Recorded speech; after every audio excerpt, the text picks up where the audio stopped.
Hey everybody, Jonathan Broadbent here. Today is Tuesday, March 14th, and it is exactly 5 o'clock on the nose. Welcome to another edition of UnWoke Academy. I'm your host, Jonathan Broadbent. Glad to have you joining me today. We've got a lot to dive into. We're going to cover mutual funds because they are one of the most commonly used investment vehicles out there. Now, just to clarify what I mean by that, mutual funds are an alternative to investing in stocks and bonds and those other types of things directly. So you could own those directly. It was very common practice for many years, and a couple of generations actually, for our parents and grandparents to own a portfolio of different individual investments. By that I mean that they might own stocks and bonds in individual companies. And one of the advantages to that is knowing what they own. They knew all the time the individual companies that they own. Mutual funds are a way of really effectively hiring a manager to do those investments for you. So they're deciding which investments, which companies merit putting your money into. And so there isn't anything inherently wrong with that unless and until they go woke. And a lot of them have over the last several years. A lot of those managers have drunk the Kool-Aid and they went far left woke into companies that might not like. And I don't want that to be a mystery to you, how to find out how woke your investments are. So one of the things we've done just periodically over time, and especially as people have asked us, is we've done a deep dive into those mutual funds. I call it peel the onion. But you don't have to wait for us. If you have a computer and a browser, you can do some good stuff on your own, and I'm going to teach you how today. So first thing to know about mutual funds, mutual funds are always, they have a ticker symbol that's attached to it. By ticker symbol, what do I mean by ticker symbol? A ticker symbol is an abbreviation meant to represent that investment. So the mutual fund might have a name like the Elite Platinum Global Overseas, whatever. They always have these cutesy sounding names, and I'm trying to come up with something fun and cutesy sounding off the cuff. But whatever, you get the point. They're going to have some cute name, and it's going to be like the Global Elite Platinum something or other, blah, blah, blah. But the ticker symbol for mutual funds is always 5 letters ending with the letter X, as in X-ray. So it'll be 4 letters and then the letter X, always. And you may not know this, but there are about 17,000 mutual funds out there in the marketplace and available. That's not even getting into other similar types of investments. We'll cover those in another conversation. Like if you're waiting for discussion of exchange-traded funds, collective investment trusts, unit investment trusts, sub-accounts, co-advised funds, and those sorts of things, we're going to save those for future conversations because mutual funds are the most commonly used. And here's the way that it works. If you have a 401k plan through your employer, if you have an IRA account or brokerage account where you're doing your investing somewhere, either on your own, online, or through a financial professional, stockbroker, financial planner, financial advisor, insurance rep, you name it. Lots of people sell investments. Those investments, most often, in my estimation, utilize mutual funds. So let's put these things together. My reference to browser and the 5 letters ending in X and the common use of mutual funds. They're very prolific. Open up a browser. It can be any browser, including those woke left, Google and Chrome and what's the other one? What do they call Internet Explorer now? Edge? I think they call it Edge. Open up whatever. I prefer Brave. I recommend it because if you do searches beyond just this, what we're going to discuss today, you might not want to have the left putting their finger on the proverbial scale of balance. Google and Chrome and Internet Explorer stuff. And those, oh boy, those are very left-leaning. There have even been, I think, congressional and Senate hearings about those. But anyway, even those on the left will work for our purposes today. Open up your browser and open up some sort of investment statement. If you're already investing, you probably get a statement, or you can open up online how you're invested and where. Or if you have a 401k plan, they probably give you a bunch of documents about the offering, telling you about the 401k plan. Somewhere in there, you're going to see that cutesy sounding little description, the overseas, global, platinum, elite, large cap value. It's going to say some things like that. And then it's going to have those 5 letters ending in X. Type that into your browser, and the whole world's going to open up. We're going to discover all kinds of stuff about that mutual fund. For instance, one of the first starting points I recommend looking at and knowing about and researching and understanding is the cost of that mutual fund. So let's compare a little bit. I mentioned in the past that lots of people, like our parents and grandparents, would buy and hold a big portfolio of different types of investments, like stocks and bonds, and they knew what they owned. And there was a big stink, probably starting in the 90s, late 80s, 90s, and forward, about how egregious the fees were. Because when you buy and sell and you trade in stocks, there's a fee associated with that. Now, in this era, actually, that fee is pretty nominal. But back then, the argument was, don't go there and invest that way. Don't buy those individual stocks and bonds because they're trading costs. Well, we've traded arguably for worse, because mutual funds all have an ongoing recurring fee that's unavoidable. When you open up your browser and you type in those 5 letters, look for something and just click some of the results. You're going to find lots of detail on the investments that you're looking at. One of them, you're going to look for something called an expense ratio. Sometimes you'll see it as a capital E/R that stands for expense ratio. That's the fee that's paid on an ongoing annual basis to own that mutual fund. So instead of one-time lump fee to buy some stocks and bonds or whatever, you have an ongoing recurring fee. It's recurring revenue for the companies that manage that stuff. Not necessarily bad, because they are doing some work for it, and hopefully it's work that you like and approve of, but they have that ongoing recurring regular fee. Well, let's dive into that for a little bit. We're going to come back to looking for the woke pieces, but I think the first thing to do is have an understanding of fees, where they are, how they work, and some possible ways of avoiding those fees. So we'll round up and call it 1%. I'm using an arbitrary figure for mutual fund expense ratio. Remember, that's the fee associated with that mutual fund. But let's say that the mutual fund issuer, the company that offers that mutual fund, charges 1% per year. In this era, that's pretty high. Some actually are higher than 1%, but your fees are probably lower than 1%. But whatever they end up being, we're just using 1% as a hypothetical representative example. So let's say that the mutual fund you're in has a specific investment objective, and it invests in big US companies. And let's say that the big US companies that they invested in, the mutual fund generates we'll call it a 5% rate of return. It's hypothetical again, remember. So this 5% rate of return, we're going to subtract from that every year that 1% fee that they charge. And depending on how you're investing and where you're investing, there may also be other additional fees associated with the account. So for instance, in a 401k plan, there's several people outside of the company typically who work on making sure that the plan runs and runs well. So you may have what's referred to as a fiduciary advisor.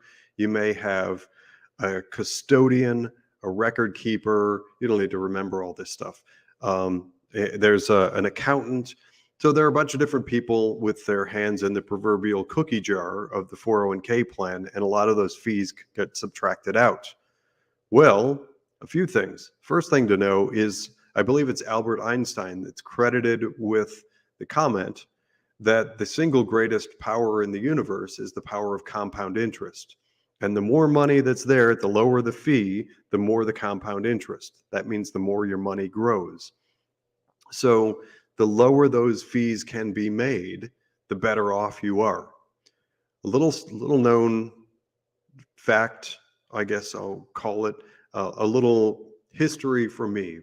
In my background, a part of what made me, it made the companies that I work for successful is an idea that I had starting in around 2002 and really developed in 2006 and launched big time in 2009, is a concept and then a company called fee-based 401k.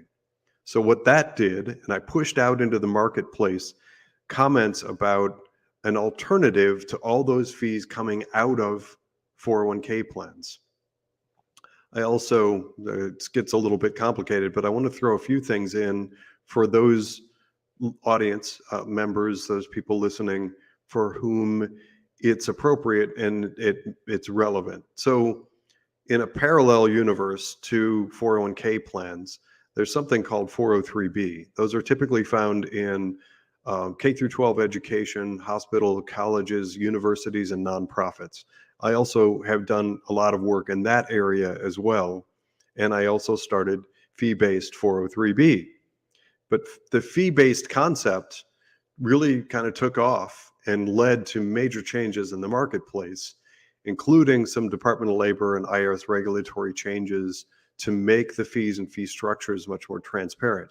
I can't take personal credit for those things having happened and become part of the financial marketplace in July of 2012, but the timing was really good, and all of that stuff kind of came out and became public knowledge around the same time. But here's the way that works and what it looks like. So let's say that you have an investment account. Just imagine some in your mind. Be generous to yourself. Just imagine you have a 401k account with X number of dollars in it. The lower you can get those fees, everything else being equal, whatever your mutual fund is or however you're investing, the lower those fees are, the more growth there is. That means over time, the more money you have when you go to retire. I call that the only real free lunch in finance. The only real free lunch in finance is the ability to reduce the fees that you pay, because that's really the only way that you have of controlling the investment performance. But so all those fees, let's say that in that hypothetical example, you have a mutual fund that generates a 5% return, and you have the 1% subtracted from the mutual fund issuer. That's the portfolio manager. Same thing, mutual fund manager and portfolio manager. And then you've got all those other fees that come out. And then what you actually might experience, what you might enjoy in your account is 2.5% rate of return, because all those other fees have come out. That's not great. It's not a good thing. If your employer, and this is great for you small employers because it's an easy choice to make, and we've done it all day long for decades now since fee-based 401k rolled out. Think of it this way. There's no obligation, there's no requirement that those fees come out of the plan itself. The company can elect to pay those fees directly. Now, that makes a lot of professionals, the tax accountant and the record keeper and custodian and the financial advisor and fiduciary advisor, it makes all those types of people a little squirmy. They get a little uncomfortable because suddenly what they're paid and when they're paid and how they're paid becomes very transparent. And so let's say that your plan, typically on average, depending on how much money is in the 401k, maybe the advisor gets paid. Again, we're just using round hypothetical numbers, but let's say the advisor ends up getting paid $18,000 a year to do all the service work and whatever. And that comes out of the plan. That's a pretty good sized plan that pays $18,000 a year. It's decent. Trust me, that's actually in the world of retirement plans for pay. That's not a big number. Gets a lot bigger than that. It gets a lot bigger fast. But as that plan grows, and as the fees are kind of embedded and hidden from plain sight, the advisor makes more and more typically over time. Same as all the other people. As long as they can attach that fee, the 1% or the whatever 0.5% or whatever it is, they want the money to grow so that their fee goes up and they make more over time. Well, companies can go to all those different providers and negotiate a flat fee. So in the case of that advisor, they might go to the advisor and say, look, we noticed that over the past few years, you'd spend this number of hours and you get paid on average about $18,000 a year. We're going to propose that we just simply pay you $18,000 flat fee, and we set it there, and the company is going to pay you directly. The company gains a tax write-off, just like paying any other professional, like paying legal fees or an accountant or any other type of legal consultant, or any other type of professional consultant, I should say. So they can do that with all those different providers to the plan. So what that does is, in that hypothetical example, that gets you back up to that 5% rate of return. Now let's look a little deeper into what happens when the markets go down, because that happens sometimes. Let's say the market drops and it's negative. The market is down 8%. That mutual fund is down 8%. Well, we still have to add all those fees on top of it. So you may actually experience negative returns of 10, 11, 12%, depending on all the fees that come out. They're typically not that big. So 12 may be outside of the realm of normal and reasonable, but you get the point. When the market's down, the fees still come out and it takes you more negative. When the company is paying directly, more money stays in your account. And at the end of the day, one of the things that we want for you, in addition to figuring out UnWoke and stop, we want to encourage you to stop spending in places that don't like us. Remember the adage, we say, diss the left. Know where you donate, invest, and spend. If you're giving money to far left companies and causes, they're using that money against us. They are fighting American freedoms, principles, and values with our money. And it's a big part of how they can fund this war against us, the United States, and Western values, freedom, free markets, free economy. Let's take that money away from them. So those are two pieces. To me, they're perfectly conjoined. So in that world of fees and fee structures, your starting point is understanding where those fees are found, how they work, and knowing and pushing for whoever your advocate is, the company you work for, the financial advisor or stockbroker or financial planner that you work with. You want them to be out there battling for good and reasonable fees. It doesn't always mean low fees. You might have a mutual fund with really low fees, but it doesn't do much. It's not a good performer. You might have one that's got sort of high fees, but it's doing a really good job and it's got good investment performance. So fees aren't everything. But remember, all things being equal, if you can control those fees, do so. Here's the last piece on that, and then I want to get into peeling the onion and looking for the woke. So there's a little known fact. One of the more known mutual fund issuers, it's a big company that offers lots and lots of mutual funds.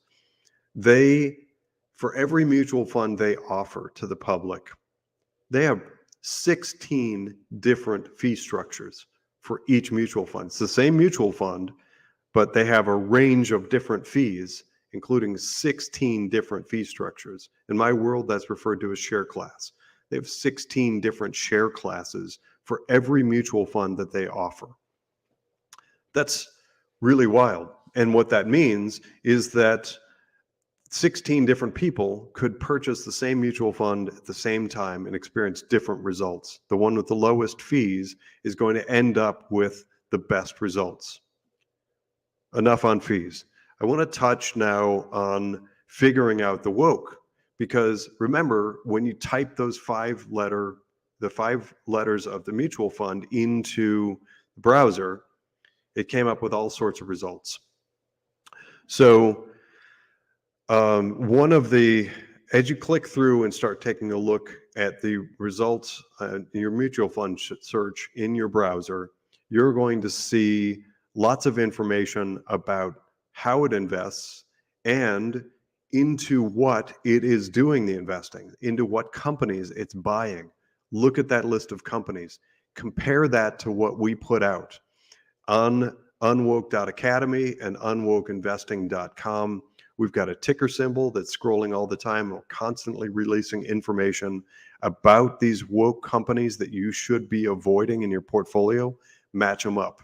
If you find lots of woke companies in that cutesy sounding mutual fund name, the Global Elite Platinum Universal blah blah blah, ditch it.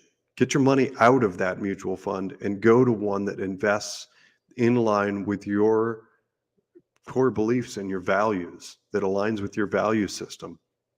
For most people, I believe that's just neutral. They don't want politics in their portfolio. They just want good, sound investments.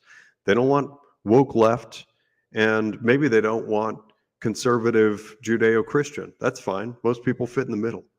And that's where most investments should be and probably were until recently.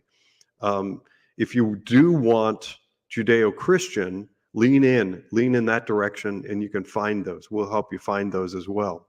One last piece on that, you should be talking to the issuer, whoever represents you, about finding investments that aren't woke. If it's a 401k plan, push for some of the either options that are like mutual funds that aren't woke, and we're talking about many of those, or push them and ask if you can get access to something called a self-directed brokerage window.